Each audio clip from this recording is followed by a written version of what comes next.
નમસ્કાર મિત્રો, આજે આપણે ધોરણ 9 દ્વિતીય ભાષા ગુજરાતીમાં પાઠ 6 ભાષા જાય તો સંસ્કૃતિ જાય એની સુંદર મજાની સમજૂતી મેળવીએ, એના સ્વાધ્યાયના પ્રશ્નો જોઈએ અને ગૂગલ ફોર્મમાં ટેસ્ટ પણ જોઈએ.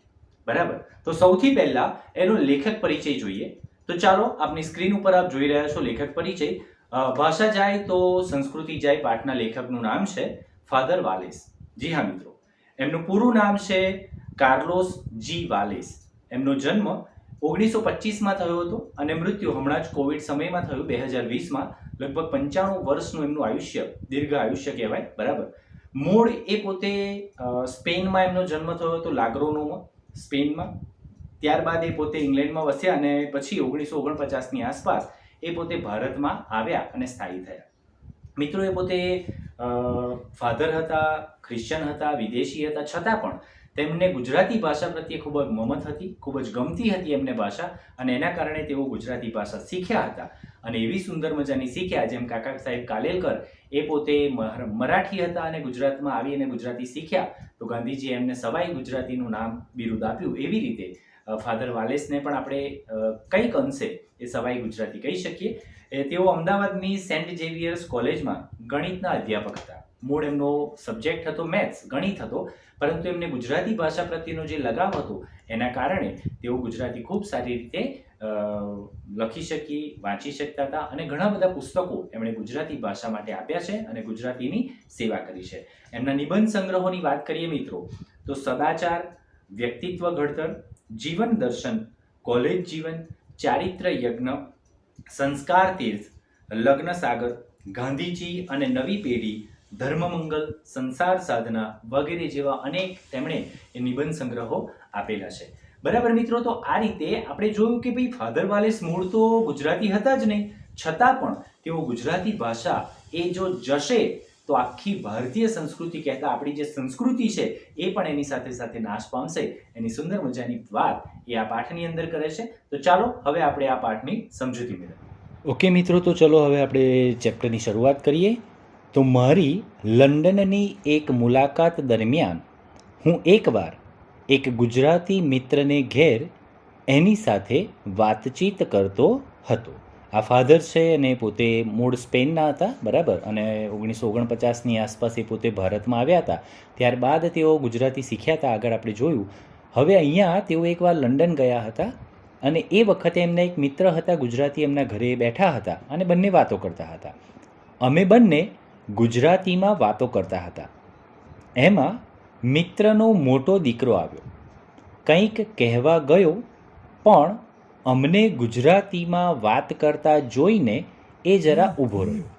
અમે લોકો ગુજરાતીમાં વાત કરતા હતા નોર્મલી, બરાબર, અને એમનો મોટો દીકરાને કંઈક કહેવું હશે, પરંતુ અમારી વાતો અમે કરતા હતા એ સાંભળી અને ત્યાં આગળ ઊભો રહી ગયો. મોં ઉપર અણગમો બતાવ્યો. કેમ અણગમો બતાવ્યો? કારણ કે અમે લોકો ગુજરાતીમાં વાત કરતા હતા. પછી મારી હાજરીમાં જ પોતાના બાપને અંગ્રેજીમાં કહ્યું, ફાધરની સાથે શું કામ ગુજરાતીમાં બોલો છો? એમને અંગ્રેજી આવડે છે. બરાબર, જુઓ, મૂળ ગુજરાતી ભાષા એ આપણે જે નોર્મલી બોલતા હોઈએ છીએ એ નહીં બોલીએ તો લેખક શરૂઆત શીર્ષકથી જ કરી દે છે કે જો ભાષા ગઈ તો સંસ્કૃતિ પણ જશે. અને આ લંડનની અંદર ગુજરાતી પરિવાર ત્યાં સ્થાયી થયું હતું અને એમના ઘરે જ્યારે મિત્ર ગયા અને ગુજરાતીમાં વાત કરતા હતા ત્યારે એમના મોટા દીકરાને ન ગમ્યું અને એમણે પહેલાં તો એણે અણગમો બતાવ્યું મોઢા ઉપર, પણ પછી એના પિતાને કહી જ દીધું કે ફાધર એટલે કે લેખક, બરાબર, એ પોતે ફાધર હતા, તો કે એમને તો અંગ્રેજી આવડે છે, તો એમની સાથે અંગ્રેજીમાં વાત કરો ને તમે. અને ગુસ્સાથી પીઠ ફેરવીને ત્યાંથી ચાલી ગયો. ગુસ્સામાં ને ગુસ્સામાં ત્યાંથી એ દૂર જતો રહ્યો. બીજા ઘરમાં અમે બધા બહાર જવા માટે તૈયાર થતા હતા. મૂળ અહીંયા લેખક શું કરે છે કે એ પોતે લંડન ગયા હતા તો એમને 2-3 એક્સપિરિયન્સ એવા થયા, અનુભવો એવા થયા, જેના કારણે એમણે આ ચેપ્ટર લખવાની જરૂરિયાત, આ નિબંધ લખવાની જરૂર પડી. તો બીજા એક ઘરમાં અમે બધા તૈયાર થવા માટે ક્યાંક જતા હતા તો બેઠા હતા. ક્યાંક ફરવા જવાનો કાર્યક્રમ હતો. એમની મમ્મી આવી. એણે એક સુંદર સાડી પહેરેલી હતી. બરાબર, મોટો છોકરો એની પાસે ગયો અને લાડ અને ફરિયાદના મિશ્ર અવાજે બોલ્યો, મમ્મી, સાડી ન પહેરે તો ન ચાલે. તું સાડી પહેરે એ મને બિલકુલ ગમતું નથી. જરા ડ્રેસ બદલી આવો ને. જુઓ, આ બીજે આપણી સંસ્કૃતિ ઉપરનો એક કુઠારાઘાત છે. શરૂઆતની અંદર આપણે પહેલા પેરેગ્રાફની અંદર જોયું કે પેલો પિતા ગુજરાતી બોલતા હતા, એ દીકરાને નહોતું ગમતું. અહીંયા બહાર ફરવા જવાનું હતું, એમાં મમ્મીએ સાડી પહેરી હતી. બરાબર, સાડી એ આપણી ભારતીય સંસ્કૃતિનો મુખ્ય પોશાક છે અને સાડી પહેરવાથી આપણે સમાજની અંદર જોઈએ છે કે મોટા મોટા ફંક્શન્સની અંદર પણ સાડી પહેરેલી કોઈ સ્ત્રી જે છે એ એકદમ જાજરમાન લાગતી હોય છે. અને વિદેશમાં તો ખાસ એ લોકો ખૂબ શોખીન હોય છે સાડીઓના. બરાબર, પરંતુ આપણે જ આપણી આ સંસ્કૃતિનો નાશ કરી રહ્યા છીએ. તો અહીંયા આગળ પણ દીકરાએ કહ્યું કે મમ્મી તમે આ સાડી ન પહેરો ને મને ગમતું નથી, તમે ડ્રેસ બદલીને આવો. મમ્મીએ એને પંપાળ્યો અને મારી તરફ દુઃખદ નજરે જોયું. ફાધર, કારણ કે ફાધર જે હતા એ પોતે ગુજરાતીના ખૂબ જ આગ્રહી હતા.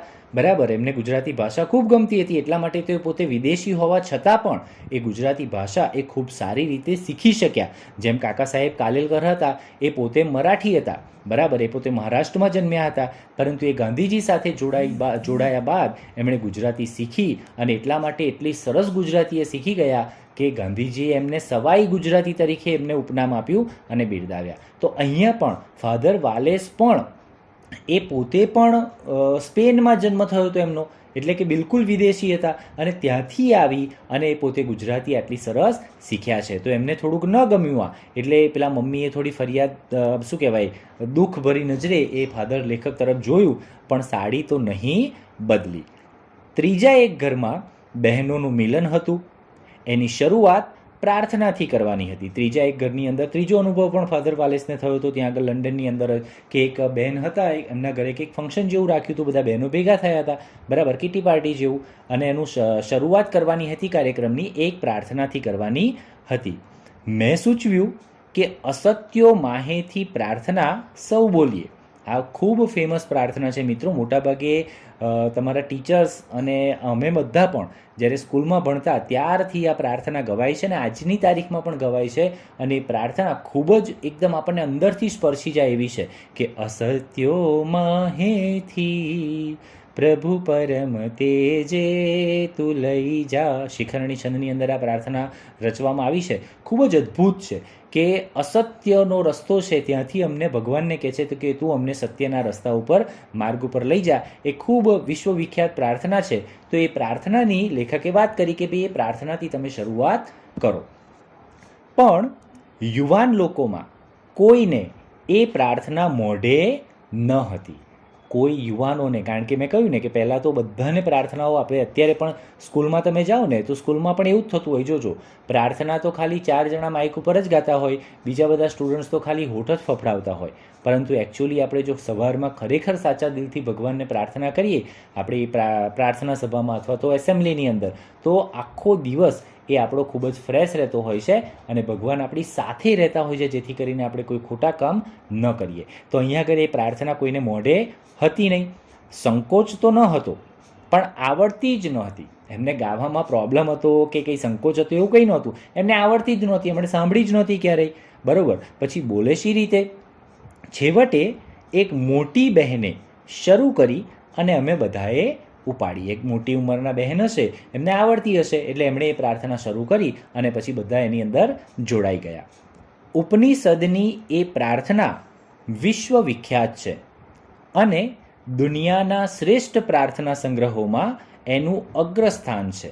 બરાબર, જો આ ઉપનિષદની આપણી પ્રાર્થના છે, એકદમ જૂનામાં જૂની. બરાબર, અને સમગ્ર વિશ્વની અંદર જે પ્રાર્થનાઓનો સંગ્રહ કરવામાં આવે છે એમાં પ્રાર્થનાને આગલી હરોળમાં મૂકવામાં આવે છે, એટલે કે એને ઘણું સારું સ્થાન આપવામાં આવ્યું છે. એટલી ઉત્તમ એ પ્રાર્થના છે.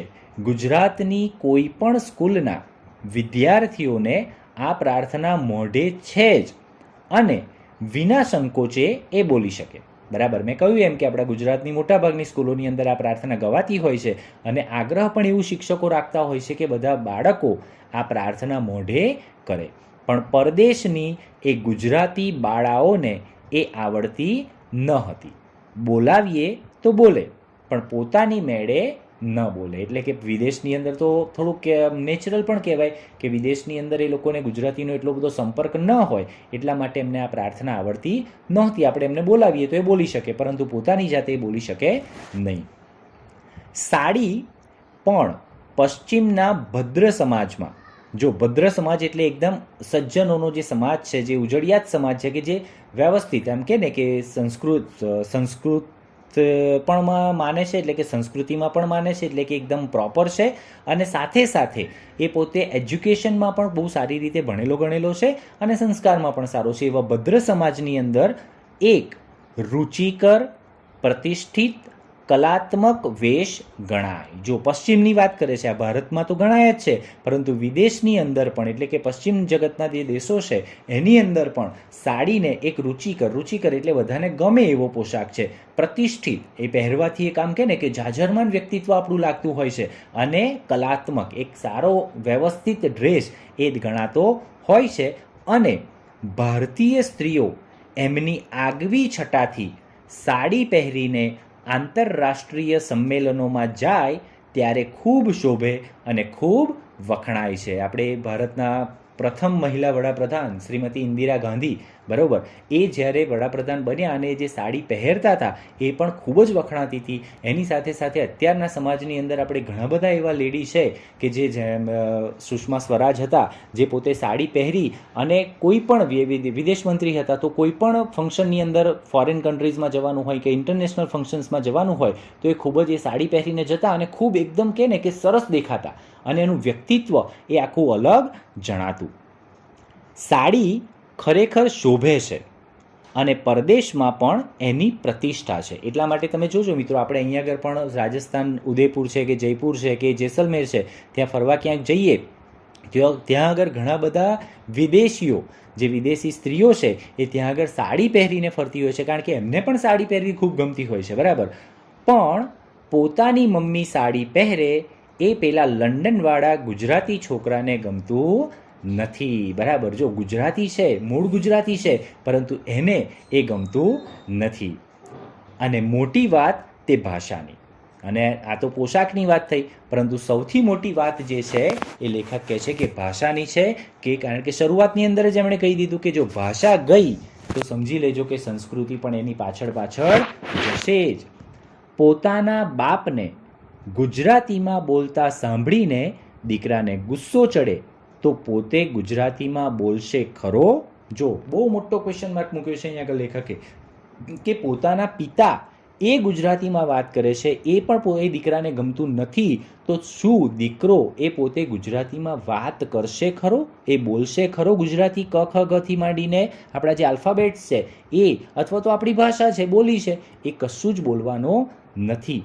વાંચશે ખરો? એ શું ગુજરાતી મેગેઝિન વાંચશે? નહીં વાંચે.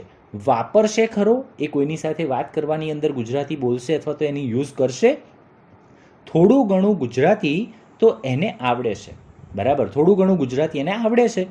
નાનપણથી ઘેર સાંભળતો અને સ્કૂલમાં કે સ્કૂલની બહાર થોડું પણ શીખતો.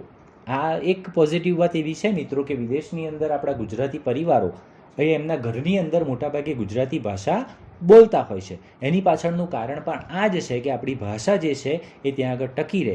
કેટલાક આપણા જેમ સ્વામિનારાયણ સંપ્રદાયના કેટલાક મંદિરો છે, તો એ મંદિરોની અંદર પણ એ સેટરડે સન્ડે જ્યારે બધા બાળકોને બધા ભેગા થતા હોય ત્યારે પણ એ ગુજરાતીના વર્ગો ચલાવાતા હોય છે. એવા ઘણા બધા બીજા ધર્મસ્થાનો છે ત્યાં આગળ, જ્યાં આગળ ગુજરાતી ભાષા કહેતા આપણી જે માતૃભાષા છે એને શીખવવામાં આવતી હોય છે. તો અહીંયા આગળ એને એવું નહોતું કે ગુજરાતી નહોતું જ આવડતું, ગુજરાતી આવડતું તો હતું જ, પરંતુ એને બોલવું નહોતું, બરાબર. અરે નોર્મલ એ તો છોડો, આપણે વિદેશની વાત છોડો, આપણા ગુજરાતની અંદર મેટ્રો સિટીની અંદર જોઈએ તો આપણા ગુજરાતી વિદ્યાર્થીઓને, ગુજરાતી સ્ટુડન્ટ્સને પણ ગુજરાતી બોલવામાં શરમ આવે છે, અને એના કારણે કાં તો એ હિન્દીમાં બોલે છે કાં તો ઇંગ્લિશમાં બોલે છે. અરે આપણી માતૃભાષા છે, માતૃભાષા એટલે ગાંધીજી એવું કહેતા કે દૂધની ભાષા, એની અંદર આપણે સૌથી પહેલાં વાત કરવાની હોય, બરાબર. કારણ કે આપણી જે ફિલિંગ્સ છે, તમે જોજો, એ આપણે એક તેનાલીરામની વાર્તા આવતી કે તેનાલીરામને એક વખત એક વ્યક્તિ આવે છે એમના રાજ્યની અંદર, અને એ પોતે એવું કહે છે કે તમે મારી માતૃભાષા કઈ છે એ મને બતાવી દો તો હું જાણું. કારણ કે એ વ્યક્તિ એવો હતો કે લગભગ ઘણી બધી ભાષાઓની અંદર એ પોતે એક્સપર્ટ હતો. એ ગુજરાતી બોલે તો એવું લાગે કે ગુજરાતીમાં એક્સપર્ટ છે, હિન્દી બોલે તો એવું લાગે કે હિન્દીમાં એક્સપર્ટ છે, મરાઠી બોલે તો એવું લાગે મરાઠીમાં એક્સપર્ટ છે, બંગાળી બોલે તો એવું લાગે બંગાળીમાં એક્સપર્ટ છે. હવે આની માતૃભાષા ઓળખવી કઈ રીતે? તો આવો બહુ મોટો એક જટિલ પ્રશ્ન એ તેનાલીરામની સામે આવી ગયો. તો તેનાલીરામાએ કહ્યું કે કંઈ વાંધો નહીં, આપણે શોધી કાઢીએ, 2 દિવસ આપજો. 2 દિવસની અંદર બીજા દિવસે સવારે જ્યારે એ વ્યક્તિએ, વિદ્વાન વ્યક્તિ જ્યારે સ્નાન કરવા માટે પધાર્યા, ત્યારે તેનાલીરામે પહેલેથી જ પેલા નોકરને કહી રાખેલું, બરાબર, સેવકને, કે તારે એમનું જે પાણી છે, ગરમ પાણી, એકદમ ઉકળતું પાણી રાખવાનું, બરાબર. એટલે પછી પેલા એવું કર્યું અને પછી જેવા પેલા વિદ્વાન વ્યક્તિએ સ્નાન કરવા માટે પોતે બાથરૂમમાં ગયા અને પાણીની અંદર એમણે હાથ બોળી દીધો પહેલો, અને એકદમ મોઢામાંથી ચીસ નીકળી ગઈ કે ઓ બાપા રે, આ તો બહુ ગરમ છે, બરાબર. એટલે તેનાલીરામે તરત જ એમને પકડી પાડ્યા કે તમારી માતૃભાષા એ ગુજરાતી છે. એટલે પેલા વિદ્વાન વ્યક્તિ કે તમે કેવી રીતે કહી શકો કે મારી માતૃભાષા ગુજરાતી છે? ત્યારે તેનાલીરામાએ કહ્યું કે જ્યારે આપણે કોઈ મુસીબતમાં હોઈએ અથવા તો બહુ ખુશ થઈ ગયા હોઈએ, આ બંને સિચ્યુએશનની અંદર સૌથી પહેલો ઉદ્ગાર આપણા મોઢામાંથી જે નીકળે છે ને એ આપણી માતૃભાષામાં નીકળે છે, બરાબર મિત્રો. તો માતૃભાષાનું એટલું બધું ઇમ્પોર્ટન્સ છે. તો અહીંયા આગળ એ કહે છે કે ભાઈ એ બહાર એને આવડતી હતી પરંતુ એ બોલતો નથી. અત્યારે એ ગુજરાતી સમજે છે, અશુદ્ધ બોલે અને નહીં લખે એવી પરિસ્થિતિ છે. એ બોલે છે એમાં ઘણી વખત એ અશુદ્ધિઓ આવી જાય છે અને લખવાનું તો એને બહુ ઓછો મહાવરો છે, બરાબર. પરદેશમાં દેશી ભાષા સચવાતી નથી. જો આ બહુ ઇમ્પોર્ટન્ટ સ્ટેટમેન્ટ આપ્યું છે ફાધર વાલેસે કે ભાઈ પરદેશની અંદર આપણી જે દેશી ભાષા છે એ સચવાતી નથી. નો ડાઉટ કેટલાક એવા પ્રયત્નો થઈ રહ્યા છે અત્યારના સમયની અંદર, ઇન્ટરનેટ યુગની અંદર, કે ભાઈ થોડી ઘણી કરીને આપણી ગુજરાતી ભાષા જે છે એ સચવાય, પરંતુ એમાં આપણે સૌએ મળીને એક કામ કરવું પડશે તો જ એ સચવાશે, અધરવાઇઝ સચવાશે નહીં. આગળ કહે છે એમણે એક આફ્રિકાની અંદર એવો એક બન્યું હતું કે આખો એક શું કહેવાય કે એક્સપિરિયન્સ કર્યો હતો, બરાબર. તો એ લોકોએ જે એમનો અનુભવ કર્યો એ અહીંયા આગળ મૂકે છે કે આફ્રિકાના એક મુલકમાં ગુજરાતીઓની વચ્ચે ગુજરાતી ભાષાને ટકાવવા એક પ્રયોગ કર્યો છે. એ લોકોએ એક પ્રયોગ કર્યો હતો, અખતરો કર્યો હતો, બરાબર, કે ભાઈ શું કરી શકાય તો ગુજરાતી ભાષા આપણી સચવાય. તો ગુજરાતી લખવામાં ઘણાની તકલીફ પડે. ઘણા બધા લોકોને બોલવામાં વાંધો નથી આવતો, કારણ કે બોલાય તો છે, આજે આપણી આજુબાજુ ચારેય બાજુ બોલાય છે, પરંતુ જ્યારે ગુજરાતી ભાષા લખવાની થાય છે ત્યારે એમાં એ રસ્વઈ એટલે કે નાની માત્રાની ભૂલ કરે છે, દીર્ઘ એટલે મોટી માત્રાની ભૂલ કરે છે, બરાબર. એ જે ભૂલ છે એને કેવી રીતે દૂર કરવી એના માટેનો એક એમણે પ્રયોગ કર્યો હતો. અને એના લીધે શું થાય છે કે જે બાળકો લખી નથી શકતા ગુજરાતી, એટલે પછી એ ગુજરાતીથી દૂર થતા જાય છે. પરંતુ હું મારી એક નમ્ર વિનંતી છે બધા શિક્ષકોને પણ અને વાલીઓને પણ કે ભલે થોડું અશુદ્ધ લખે પરંતુ એને થોડો ટકોરતા રહેવાનું અને એને ગુજરાતી ભાષા સાથે એક પ્રેમ થાય તો એ રીતે એ ગુજરાતી ભાષા સારી રીતે શીખી શકશે. એટલે કે લખવામાં તકલીફ પડે છે, અરે આપણને આપણે અત્યારે ગુજરાતની અંદર પણ તમે બહાર આમ શું કહેવાય માર્કેટમાં નીકળો ને તો ઘણા બધા જે શોપ છે, દુકાન છે, એના જે બોર્ડ છે એ પણ ઘણીવાર ખોટા, એની જોડણી જે છે એ ખોટી લખેલી હોય છે. કેટલીક એડવર્ટાઇઝમેન્ટ લખેલી હોય છે ગુજરાતીમાં, એમાં પણ ઘણી બધી સ્પેલિંગ મિસ્ટેક કરેલી હોય છે. એટલે કે આપણે ગુજરાતની અંદર પણ એવું જરૂરી નથી કે બધું જ ગુજરાતી એકદમ શુદ્ધ હોય છે, બરાબર. એ લખવામાં ઘણી તકલીફો હોય છે. તો લેખક અહીંયા એ કહે છે માટે સરળ જોડણી અને સરળ નિયમો અપનાવ્યા. કે આફ્રિકાવાળાએ શું કર્યું કે ભાઈ બોલવામાં તો વાંધો નથી આવતો પરંતુ જે લખવામાં તકલીફ પડે છે એટલે એમણે જોડણીના કેટલાક નિયમો જે છે એને સરળ કરી દીધા. કેવી રીતે?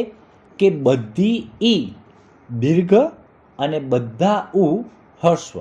એમણે એક જ વસ્તુ કહી દીધું કે ભાઈ દીર્ઘ ઈ આવતી હોય કે રસ્વ ઈ આવતી હોય. રસ્વ ઈ એટલે નાની, જે અક્ષરની આગળ લખી શકાય, બરાબર, અને દીર્ઘ એટલે અક્ષરની પાછળ આવે, બરાબર, જેને દીર્ઘ કહેવાય, મોટી માત્રા કહેવાય. તો એ ઈ જે છે એ નાની આવતી હોય કે મોટી આવતી હોય, દરેક જગ્યાએ મોટી ઈનો જ લખવાની, એનો જ શું કહેવાય લખવાનું, બીજું કશું લખવાનું નહીં. અને જ્યાં ઉ આવતું હોય, બરાબર, રસ્વ ઉ એટલે નાનો ઉ અને દીર્ઘ ઉ એટલે મોટો ઉ, તો એ આવતું હોય રસ્વ ઉ એટલે સાતડો અને દીર્ઘ ઉ એટલે એકડો. તો એ જ્યાં આવતું હોય ત્યાં દરેક જગ્યાએ રસ્વ ઉ એટલે કે સાતડાવાળો જે ઉ છે એ જ લગાવવાનો. અનુસ્વાર નહીં અને જોડાક્ષર નહીં, અનુસ્વાર નહીં અને કોઈ ભૂલ હોય તો એ ભૂલ નહીં ગણાય. જો આમ એક રીતે આ ગુજરાતી ભાષા શરૂઆતની અંદર એને થોડીક શીખવાડવા માટે બરાબર છે, પરંતુ લાંબા ગાળે આ ઘણી મોટી તકલીફો એ આની અંદર થતી હોય છે. અત્યારે મોટાભાગના જે CBSE સ્કૂલની અંદર જે સેકન્ડ લેંગ્વેજ ગુજરાતી શીખે છે બાળકો, એમાં ઘણો બધો આનો પ્રશ્ન થતો હોય છે. કેટલાક ટીચર્સ એને છોડી દેશે, જવા દેશે. પરંતુ મારી એક હમ્બલ રિક્વેસ્ટ છે બધાને કે આ જોડણીની ભૂલો પણ આપણે જોવી જોઈએ, ખૂબ બારીકાઈથી જોવી જોઈએ, જેથી કરીને અત્યારે નહીં પરંતુ જેમ જેમ બાળક આગળ જશે, મોટો થશે, એમ પણ એ ભૂલો એ નહીં કરે. તો અહીંયા આગળ એવું કર્યું કે કોઈ ભૂલ હોય તો પણ જવા દેવાની. સારી સગવડ છે અને ઉદારતા છે.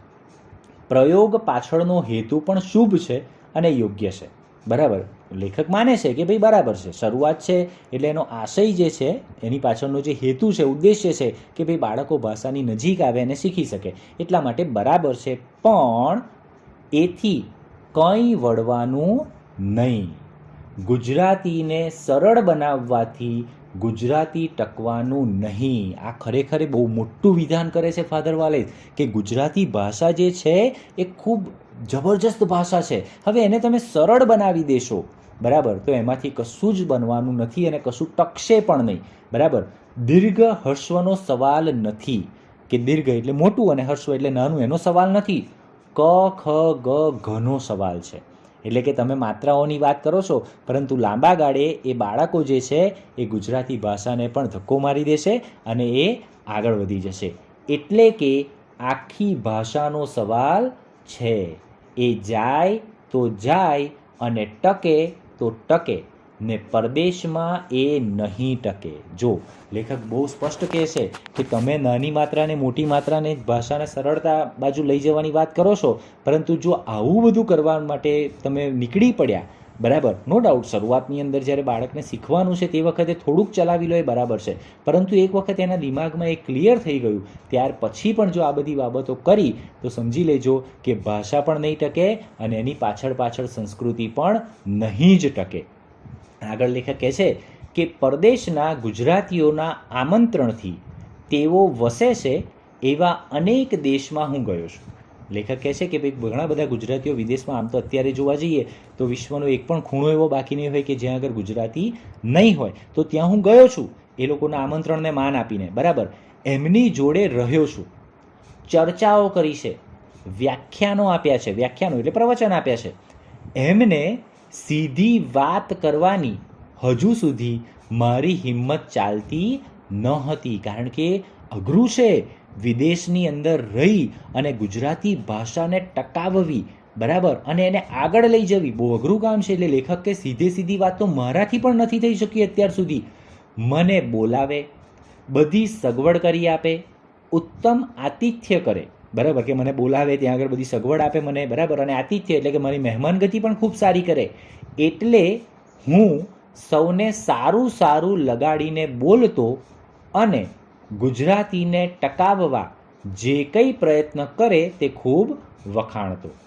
કે ભાઈ મને એ લોકો આટલો ખર્ચો કરીને બોલાવે છે, મારું આટલું સારું આતિથ્ય કરે છે, બરાબર, મહેમાનગતિ બહુ સારી કરે છે, એટલે હું પણ એમના માટે સારી સારી વાતો કરતો અને એ લોકો જે પણ પ્રયત્ન કરે છે ગુજરાતી ભાષા ટકાવવા માટેનો એને હું વખાણતો, એનો કોઈ નિંદા નહીં કરતો, એટલે કે ખરાબ નહીં કરતો.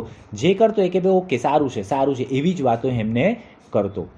જરૂર ઘરમાં નાના છોકરાઓની જોડે ગુજરાતી બોલે, સ્કૂલમાં એનો અભ્યાસ દાખલ કરાવી શકો તો કરાવો. જો હવે લેખક કેટલાક સૂચનો કરે છે કે ગુજરાતી ભાષા વિદેશમાં તમારે ટકાવવી છે તો એના પાછળ તમારે શું કરવું પડશે. તો સૌથી પહેલાં તો કે ઘરની અંદર ગુજરાતીમાં વાત કરો. હવે અત્યારે તો આ સેન્ટેન્સ જે છે ને એ આપણા ગુજરાતની અંદર પણ જરૂરી થઈ ગયું છે, કારણ કે ઇંગ્લિશ મીડિયમના બાળકો ઇંગ્લિશ મીડિયમ સ્કૂલમાં ભણે છે, એટલે ઘરે આવીને પણ એના પેરેન્ટ્સ એની સાથે ઇંગ્લિશમાં જ વાતો કરે છે.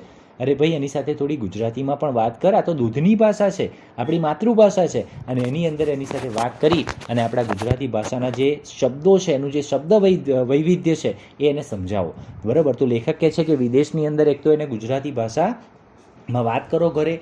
જો શક્ય બને તો સ્કૂલની અંદર પણ એનો અભ્યાસ એ દાખલ કરાવો, એને ગુજરાતી સ્ટડી કરાવડાવો. આમ તો અત્યારે ગુજરાતની અંદર તો આ ગવર્મેન્ટે કમ્પલસરી કરી દીધું છે કે પ્રાઇમરી સેક્શનની અંદર સ્ટેન્ડર્ડ 1 to 8ની અંદર એ ગુજરાતી ભાષા કમ્પલસરી દરેક બાળકોને શીખવાડવાની, બરાબર. તો આ તો લેખક વિદેશની અંદર પણ કહે છે. અને ન બની શકે તો સ્કૂલના સમય પછી સ્કૂલના મકાનમાં ભણાવો.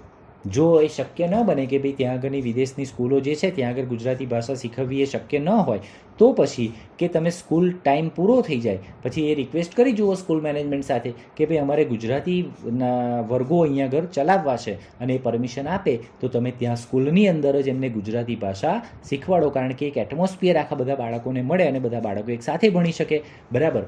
દેશથી ગુજરાતી માસિકો મંગાવો. માસિક એટલે મહિને પ્રગટ થતું મેગેઝિન, બરાબર. માસિક એટલે મેગેઝિન અને મહિને જે પ્રગટ થાય છે એટલે કે દર મહિને એક આવે છે અને માસિક કહેવાય, બરાબર. તો એવા ગુજરાતી મેગેઝિન તમે દેશમાંથી મંગાવો, બરાબર. ઘણા બધા મેગેઝિન એવા છે મિત્રો કે જે ગુજરાતી ભાષાને એકદમ આમ કે ને કે એનું વૈવિધ્ય આપણને બતાવે છે અને ગુજરાતી ભાષા બાળકોની જે છે એ સમૃદ્ધ કરે છે. ગુજરાતીમાં પ્રવચનો ગોઠવો. ઘણા બધા સારા સારા પ્રવચનો હોય છે કે જે આપણે સાંભળી શકીએ છીએ, જેની સાથે સાથે આપણું શબ્દ વૈભવ એટલે કે વોકેબ્યુલરી તો વિકસે જ છે, પરંતુ ઘણું બધું નોલેજ એ પણ આપણે જાણી શકીએ છીએ. તો કે ગુજરાતીમાં પ્રવચનો ગોઠવો. ગુજરાતી ભજનો ગાઓ, બરાબર. અત્યારે મોટાભાગે કેવું છે કે બધાને ઇંગ્લિશના એક આમ જનૂન ચડ્યું છે ને, એટલે બધા ઇંગ્લિશ કરે છે, પરંતુ આપણી માતૃભાષા છે, જેમ કવિ શ્રી તુષાર શુક્લ બહુ સરસ વાત કરે છે કે ભાઈ ડોલર ગમે તેટલો ઊંચો વધે રૂપિયા કરતાં, એનો મતલબ એવો નથી કે મારી ગુજરાતી ભાષા જે છે એ એકદમ માયકાંગલી બની ગઈ. અરે ગુજરાતી ભાષાનું જે શબ્દ વૈભવ છે ને એ બીજી કોઈ ભાષા, કારણ કે સંસ્કૃતમાંથી ઉતરેલી ભાષા છે આપણી, અને સંસ્કૃત એ તો વિશ્વની જૂનામાં જૂની ભાષા અને બેસ્ટમાં બેસ્ટ ભાષા છે. તો અહીંયા આગળ કહે છે કે એની સાથે ગુજરાતી ભજનો ગવડાવો અને ગાઓ. એ રીતે જરૂર ગુજરાતી ભાષાનું ગૌરવ સાચવી શકશો અને એના લાભ તમને મળતા રહેશે. કે ગુજરાતી ભાષાનું જે વૈભવ છે એ પણ તમે જાણી શકશો, એને માણી શકશો, એનું ગૌરવ સાચવશો અને સાથે સાથે જે એના લાભ મળવાના છે ફ્યુચરની અંદર એ પણ તમને મળતા રહેશે. હવે હિંમત આવી ગઈ છે એટલે સીધું કહી દઉં છું. લેખક કે અત્યાર સુધી હિંમત નથી સીધું કહેવાની, પરંતુ હવે તો મને હિંમત આવી ગઈ છે એટલે હું ચોખ્ખું જ કહી દઉં છું કે આ બધું સારું છે પણ નકામું છે. શું કહે છે કે તમે જે કરો છો ને પ્રયત્ન એ ઠીક છે, સારા છે, પણ એ બધા નકામા પ્રયત્નો છે. એટલે કે એથી ગુજરાતી તમારે ત્યાં ટકવાનું નથી ને એનું ગૌરવ સચવાવાનું નથી ને એના લાભ પણ મળવાના નથી. જે તમે કરો છો ને એ બધાથી કશું જ થવાનું નથી. તો શું કરવું પડશે કે તો ભાઈ તમે છે ને આ બધી જે ભ્રમણા સેવો છો, ખોટી ભ્રમણા ન સેવો. ગુજરાતી તમારા ઘરોમાંથી જાય જ છે. ગુજરાતી ભાષા હવે નથી બોલતા બહુ બધા લોકો ઘરમાં, તો એ પહેલાં બોલવાની શરૂ કરો. પહેલાં તો તમે શરૂ કરો તો બાળકો શીખશે, બરાબર. બહુ તો 1-2 પેઢી થોડું રહેશે. પેઢી એટલે કે એક આખી એક શું કહેવાય જનરેશન, કે 1-2 જનરેશન આ રહેશે અને પછી 2 પેઢી પછી નામો નિશાન નહીં રહે. એ હકીકત છે, એ જાણવી જોઈએ અને કહેવી જોઈએ કે આમ એકદમ કે ને કે શાશ્વત સત્ય છે કે તમે ગુજરાતી ભાષા નહીં બોલો અને તમારા બાળકોને જો ગુજરાતી ભાષા પ્રત્યેનું જે મહત્ત્વ છે, ગુજરાતી ભાષાનું જે મહત્ત્વ છે એ નહીં સમજાવો, એ નરસિંહ મહેતા કોણ છે અને મીરાબાઈ કોણ છે તમે નહીં સમજાવો, તો તમારા બાળકો 2 પેઢી જવા દો, 2 પેઢી પછી તો ગુજરાતી ભાષા જે છે ને એ એવું થઈ જશે કે જેમ ગ્રીક અને લેટિન એ બધી ભાષાઓ ગતી રહી એવી રીતે ગુજરાતી ભાષા પણ જતી રહેશે. એટલે કહે છે કે ખોટું આશ્વાસન આપવા, એકબીજાને સારું લગાડવાનો પ્રયત્ન જે છે એ વ્યર્થ છે, એટલે કે નકામો છે. આ બધું તમે છોડી દો. ઓકે મિત્રો, તો અડધા પાઠની આપણે સમજૂતી મેળવી, કારણ કે વિડીયો ઘણો લાંબો થઈ જાય છે, પરંતુ આ પાઠની અંદર આપણે જોયું કે ભાઈ ફાધર વાલેસે પોતે વિદેશી હોવા છતાં પણ એ ગુજરાતી ભાષા પ્રત્યે કેટલો બધો લગાવ અનુભવે છે અને એના કારણે તેઓ કહે છે કે જો ભાષા જશે તો સંસ્કૃતિ જશે. એમના 3 કડવા અનુભવો પણ એમણે અહીંયા વર્ણવ્યા છે. તો અહીંયાથી આગળનો પાઠ આપણે બીજા વિડીયોમાં જોઈશું. ત્યાં સુધી બધાને આવજો.